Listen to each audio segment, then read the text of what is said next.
என் நெஞ்சில் குடியிருக்கும்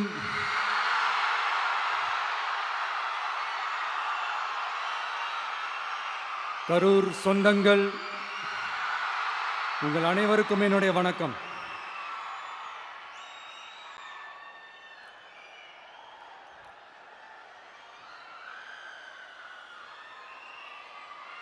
ஒரு மனுஷன் லைஃப்பில் எவ்வளோ பெரிய ஒரு உயரத்துக்கு போனாலும் மனசளவில் சில வலிகள், காயங்கள் அதை மறக்க முடியாது இல்லையா? எல்லார் லைஃப்லேயும் அப்படி தான், நமக்கும் அப்படி தான். நிறையா வலிகள், காயங்கள் எல்லாத்தையும் தாண்டி தான் வந்திருக்கிறோம். ஆனால் எல்லாத்தையும் விட ரொம்ப ஜாஸ்தியான அந்த வலியும் அந்த காயமும் எனக்கு அந்த கரூர் சம்பவம் தான்.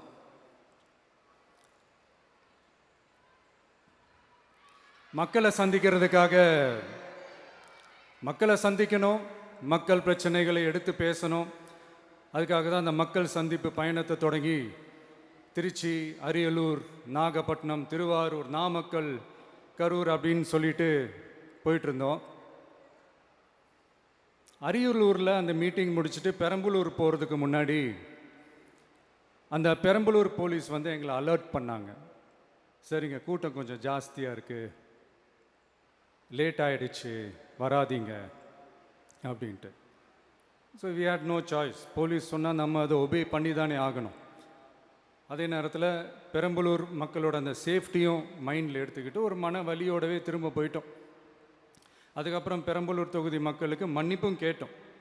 அதே மாதிரி நாமக்கல் அந்த மீட்டிங் முடிச்சுட்டு கரூர் வரும்போது அந்த கரூர் போலீஸ் எங்களை அலர்ட் பண்ணியிருக்கலாம்ல.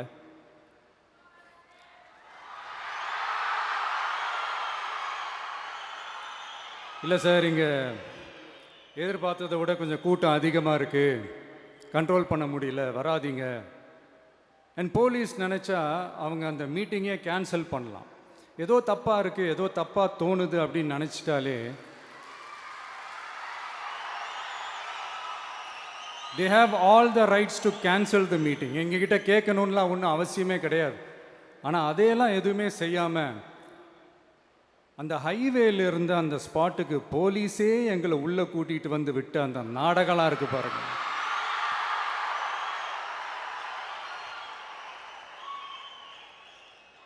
நம்பிட்டேங்க, முழுசாக நம்பிட்டேன். அன்னைக்கு இருந்த அந்த கரூர் போலீஸ் பேசும்போது தேங்க்ஸ்லாம் சொன்னேன் அவங்களுக்கு. எனக்கு தெரியாது இப்படி ஒரு நாடகம் நடக்கும். இதுக்கெல்லாம் யார் காரணம்? இதெல்லாம் யார் சொல்லி செஞ்சது? இப்படி பண்ணுங்க, அப்படி பண்ணுங்க, சப்போஸ் அப்படி நடந்தா இப்படி பண்ணுங்க, சப்போஸ் இப்படி நடந்தா இந்த மாதிரி இன்ஸ்ட்ரக்ஷன்ஸ்லாம் கொடுத்து அந்த ப்ரெஷர் போடுறது யார்?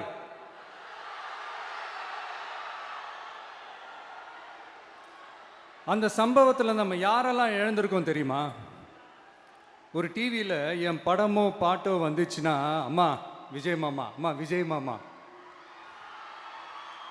அப்படின்னு சொல்லி அவங்க அம்மா கிட்ட சிரிச்சுக்கிட்டு அந்த டிவி ஸ்க்ரீனை போய் தொட்டு முத்தம் கொடுத்துக்கிட்டு என் அக்கா தங்கச்சிங்களோட தங்க பிள்ளைகளை இழந்திருக்கோம்யா. மழலை கூட சரியா வராதப்போ ஒரு பேப்பர் மேகசினில் என் ஃபோட்டோவை பார்த்தா அது சிரிச்சுக்கிட்டு அந்த கள்ளங்கபடம் இல்லாத அந்த சிரிப்பு, அந்த கடவுள் மாதிரி இருக்கிற அந்த பச்சை பிள்ளைங்களை இழந்திருக்கோம்யா. என் அக்கா தங்கச்சி, அண்ணன், தம்பி, குடும்ப உறவுகளை இழந்து அந்த வலியோட இருக்கிற என்ன நீங்க ஏளனமா பேசுறீங்களா? என் மேல பழிய தூக்கி போடுறீங்களா? இப்படி ஒரு சம்பவம் நடந்துருச்சு. இது ஏன், எதனால, அதுக்கான பின்னணி என்னன்ட்டு அந்த வலியோட வீட்டில் உட்கார்ந்துட்டு இருக்கிறேன். ஓடி ஒளிஞ்சிட்டான்னு வர சொல்றீங்களா? வாயின்னு முன்ன இருந்தா என்ன வேணாலும் பேசுவீங்களா?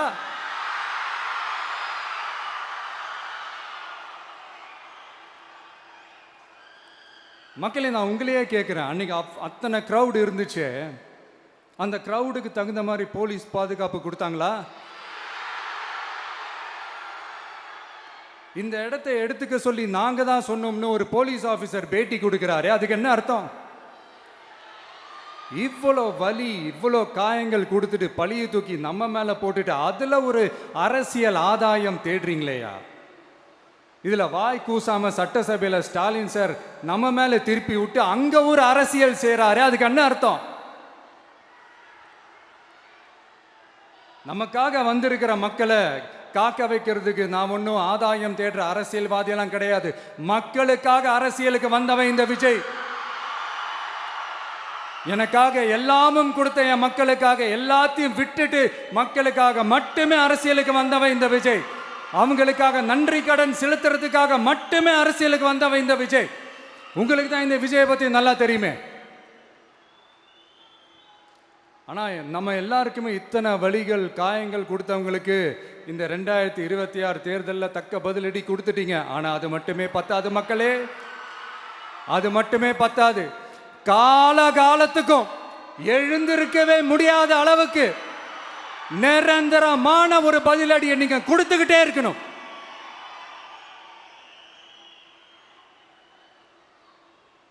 இப்படிலாம் பண்ணா நான் மக்களை விட்டு ஓடிடுவேன் நினைப்பா? யார் என்ன ஓடினாலும் நான் மக்களை விட்டுலாம் ஓட மாட்டேன்.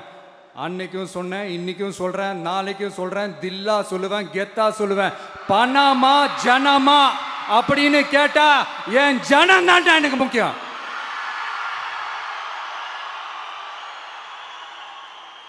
மக்களே, உங்களை விட எனக்கு இந்த காசு பணம் முக்கியமா என்ன? இவ்வளோ குறைகள் நம்ம மேலே சொல்கிறாங்களே, இப்போ நான் சொன்ன மாதிரி அவங்களால ஓப்பனாக சொல்ல முடியுமா? அந்த தில்லு இருக்கா, திராணி இருக்கா? ஒரு கிடையாது. ஆனால் நம்ம மக்கள் அமைச்சு கொடுத்த நம்ம அரசை குறைகள் மட்டும் டிசைனா மாடலாக குறைகள் மட்டும் சொல்லுவாங்க. ஒவ்வொரு டிபார்ட்மெண்ட்லேயும் அந்த பார்ட்டி ஃபண்ட், அந்த கட்சி நிதின்ற பேரில் அடிக்கிற கொள்ளையெல்லாம் இந்த தீய சக்தியாக இருக்கட்டும், தீந்து போன சக்தியாக இருக்கட்டும், ரெண்டு பேரும் மாறி மாறி இதே தான் செஞ்சிட்டு இருக்கிறாங்க. இதில் ஒரு ஹைலைட் காமெடி என்னன்னா, சட்டசபையில் பேசும்போது பார்ட்டி ஃபண்டுன்னு தான் சொன்னேன். அது எந்த பார்ட்டி, என்ன ஃபண்டு, யாரு, என்ன பேரு, எதுவுமே சொல்ல. பார்ட்டி ஃபண்டுன்னு சொன்னவனை எடுத்தாங்க பாருங்க ஒரு ஓட்டம். எனக்கே ஃபர்ஸ்ட் புரியல, ஏன்பா ஓடுறாங்க? அப்படி என்ன நம்ம இப்போ சொல்லிவிட்டோம்? அதான் அந்த குற்றம் உள்ள நெஞ்சுக்கு தான் குறுகுறேங்கும். இது எப்படி இருக்கு தெரியுமா? எங்க அப்பா பீரோக்குள்ள இல்லை, எங்க அப்பா பீரோக்குள்ள இல்லை அப்படின்னு சொல்ற மாதிரி. ஐயோ, ஏன் கேட்குறீங்க? இவங்களோட செம்ம கூத்தா இருக்குங்க, செம்ம ஃபன்னா இருக்கு. சென்னையில் ஒரு பாலம் கட்டுறதுக்காக நார்மலாக ஆகிற செலவை விட அதிக செலவில், கிட்டத்தட்ட டபுள் மடங்கு செலவில் ஒரு டெண்டர் ஒன்று விட்டுருக்குறாங்க. அதையெல்லாம் தோண்டி எடுத்து அதெல்லாம் இப்போது கண்டுபிடிச்சி கேன்சல் பண்ணியிருக்கிறோம். இன்னும் எத்தனை கோடி ஊழல், எத்தனை லட்சம் கூடல் தோண்ட வருமோ எங்களுக்கே தெரில. ஒவ்வொரு முகமுடியாக கிழியுது. ஐயோ, இந்த விஜய் ஒவ்வொரு கதையாக எடுத்து வெளியில் விட்டுருவான் போலேன்ட்டு திரும்புகிற பக்கம்லாம் கதறல் கதறல் கதறல். காதலேருந்து ரத்தம் வராத குறை. ஆமாம், இப்படி ஊழல்லே ஊறி போனவங்க இப்படி தான் இருப்பாங்க. இந்த 50-55 நாட்களில் அங்கே செஞ்ச சில விஷயங்கள்லாம் சட்டசபையிலே எடுத்து சொன்னேன். பட் இங்கே ஒரு சில விஷயங்கள் சொல்லணும்னு நினைக்கிறேன். இந்த மின்சாரத்துறையில் இதுக்கு முன்னாடி போட முடியாமல் இருந்த அந்த பதவி உயர்வை இப்போ தான் எங்களால் போட முடிஞ்சுது. அதுக்காக ஒரு அக்கா அழுதுகிட்டே ஒரு நன்றி சொன்னாங்களே, அதெல்லாம் உங்கள் கண்ணில் படாது அந்த வீடியோலாம், குறை சொல்கிறவங்களுக்கு. அடுத்து லஞ்சம்லாம் ஒழிக்க முடியாது, ஊழல்லாம் ஒழிக்க முடியாது, அதெல்லாம் பிளட்டிலேயே ஊறி போய் இருக்கு அப்படின்னு சொன்னவங்க போய் ஒவ்வொரு கவர்மெண்ட் ஆஃபீஸாக பாருங்க. ஒரு பைசா லஞ்சம் இல்லை, ஒரு பைசா ஊழல் இல்லை. வேலையெல்லாம் சும்மா டக்கு டக்கு டக்குன்னு நடக்குது. ஒரு பெரியவர் ஒருத்தர் சொல்றாரு, தம்பி வேலையெல்லாம் நடக்குது, ஆனால் அதையும் தாண்டி எங்களுக்கு மரியாதை கொடுக்குறாங்க தம்பி, உட்கார வச்சுலாம் பேசுகிறாங்க. இதெல்லாம் இதுக்கு முன்னாடி நடந்ததே இல்லை. அவனை போய் பாரு, இவனை போய் பாரு, இந்த ஆஃபீஸரை போய் பாருன்னு சொல்லி அலைய விடுவாங்க. இப்போ லஞ்சம் இல்லை, ஊழல் இல்லை, வேலையெல்லாம் உடனே நடக்குது. மக்கள் அப்படி ஒரு பெருமூச்சு ஒன்று விடுறாங்க. அதை பார்த்து நமக்கு அப்படி ஒரு ஹாப்பினஸ். இதுக்கு மேலே என்ன வேணும்? ஏன் இதெல்லாம் பண்ண முடியாது? மனசுன்னு ஒன்று இருந்தால் பண்ணலாம். இப்போ பண்ணலை. அதே மாதிரி இந்த எல்என்டி நிறுவனத்தோட 18,600 crore-க்கு 3 திட்டங்கள் அந்த ஒப்பந்தம் அந்த கையெழுத்து போட்டிருக்கிறோம். கிட்டத்தட்ட 8,200 பேருக்கு வேலை வாய்ப்பு. நான் சொல்கிறது அந்த 3 மாவட்டத்தை சேர்ந்தவங்களுக்கே அவ்வளோ வேலை வாய்ப்பு. குறுவை சாகுபடிக்காக 134 கோடியில் அந்த சிறப்பு தொகுப்பு திட்டம் அறிவிச்சிருக்கிறோம் நம்ம விவசாயிகளுக்காக. இப்போவும் சொல்கிறேன், நம்ம விவசாய பெருமக்களே, உங்களோட இந்த அரசு கூடவே நிற்கும். பெண்கள் பாதுகாப்புக்காக சிங்கப்பெண் அதிரடி படை, அது உங்களுக்கு நல்லாவே முன்னாடியே தெரியும். வரப்போகிற அறிஞர் அண்ணா அவர்களுடைய பிறந்த நாளில் உங்கள் அண்ணனுடைய அரசில் தாய் மாமன் தங்க மோதிர திட்டம் அறிவிக்கப்படும். இதெல்லாம் கேட்டாங்களே, வாக்குறுதி கொடுத்தீங்களே, என்னாச்சுன்னு. இந்த தீய சக்தி மாதிரி ரியல் தாய் மாமன்லாம் கிடையாது, ரியல் தாய் மாமன். எப்படி ரியல் தாய் மாமன்.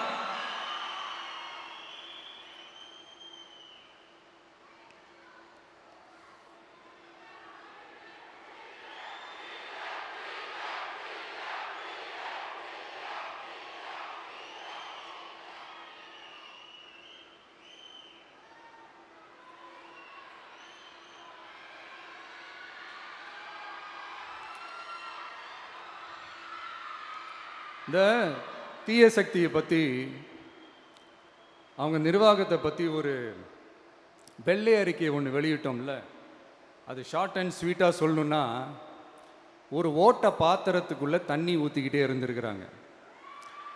பாத்திரம் எம்டியாகவே இருந்திருக்கு, ஆனால் ஊற்றின தண்ணி தான் எங்கே போச்சுன்னு தெரில. கடவுளுக்கு தான் வெளிச்சம். அது மாதிரி இப்போ நம்ம சொன்னதெல்லாம் சும்மா ஒரு சாம்பிள் தான்.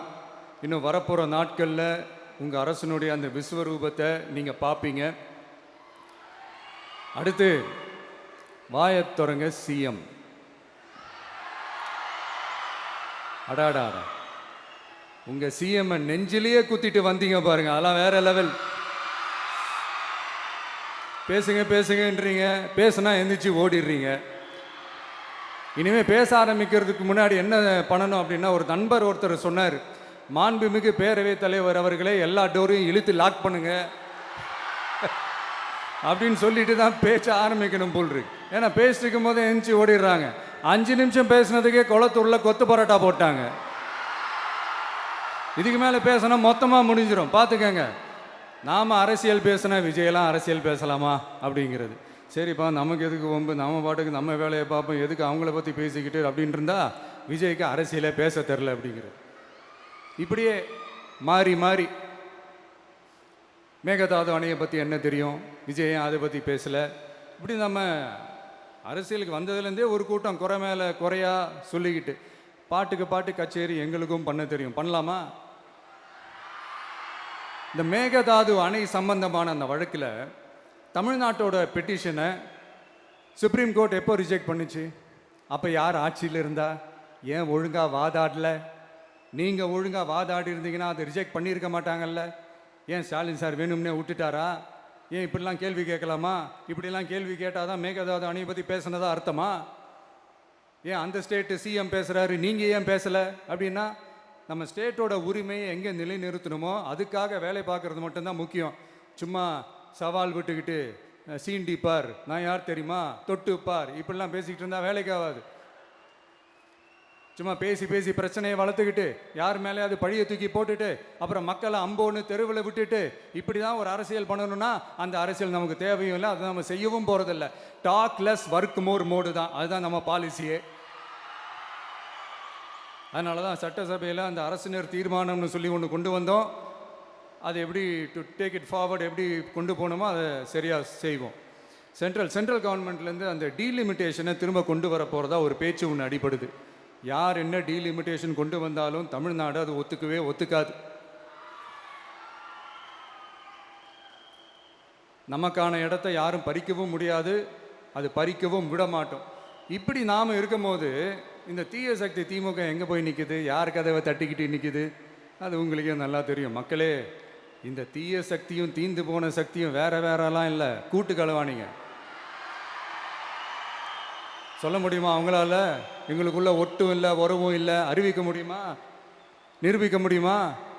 இந்த வரப்போகிற இடைத்தேர்தலில் அதை நிரூபித்து காட்டுங்க, அப்புறமா பேசுங்க. மக்களை, என் மனசை விட்டு கரூர் எப்பவும் நீங்கவே நீங்காது. நமக்கு ஏற்பட்ட வேதனையான சம்பவத்தை, நமக்கு எதிராக நடந்த சதியை, சூழ்ச்சியை இனி வர்ற ஜென்ரேஷனும் அவங்களுக்கு தெரியப்படுத்தணும்ல. அதுக்காகவே இனி ஒரு அரசியல் சதியை, அரசியல் சூழ்ச்சியை யாரும் யோசிக்கவே கூடாதுன்றதுக்காகவே கரூரில் ஒரு நினைவு சின்னத்தை நம்ம டிவிகே சார்பாக அமைக்கப்படும் அப்படின்றத அறிவிக்கிறோம். அப்புறம் கரூர்லேருந்து ஒட்டுமொத்த தமிழ்நாட்டு மக்களுக்கும் சொல்கிறேன், உங்கள் டிவிகே அரசு உங்களுக்காகத்தான் உழைக்கும். அடிப்படை வசதிகளை முதல்ல நிறைவேற்றணும். ஒரு பக்கம் நிதி நிலைமையை சரி செஞ்சுக்கிட்டே, இன்னொரு பக்கம் அப்படியே நாம் சொன்னதில் ப்ரையாரிட்டி பார்த்து ஒவ்வொன்றா படிப்படியாக நிறைவேற்ற ட்ரை பண்ணுவோம். இது எப்பவும் உங்களுக்கான அரசாக தான் இருக்கும். இந்த விஜய் உங்கள் விஜயாக தான் இருப்பான். நீங்கள் உரிமையோட உங்கள் கவர்மெண்ட்டை நீங்கள் அணுகலாம். இந்த தீய சக்தி ஆட்சி முடிஞ்சு பொட்டிக்குள்ளே போனதுலேருந்தே என்னென்னமோ பண்ணுறாங்க, இது ஏதோ பேசுகிறாங்க. சோஃபாங்கிறாங்க, வாஷிங் மிஷினுங்கிறாங்க. இந்த அரசியல் வியாபாரம் பண்ணுறதுக்கான அந்த வெண்டிங் மெஷினே அவங்க தான். யார்? இந்த திமுக. இதில் நம்மளை பார்த்து வாஷிங் மிஷினுங்கிறாங்க. எலெக்ஷனில் ஓட்டுக்கு காசு கொடுக்குற அந்த கலாச்சாரத்தையும் அந்த கல்ச்சரை அடித்து நொறுக்கி இருக்கிறோம். எலெக்ஷன்லேயே அப்படி வேலை பார்த்தோம் நாம. நமக்கு எதுக்கு இந்த குதிரை, கழுதை, ஒட்டக பேரெல்லாம்? மக்களின் பக்கம். அப்படி இருக்கும்போது நமக்கு எதுக்கு இந்த பேரெல்லாம்?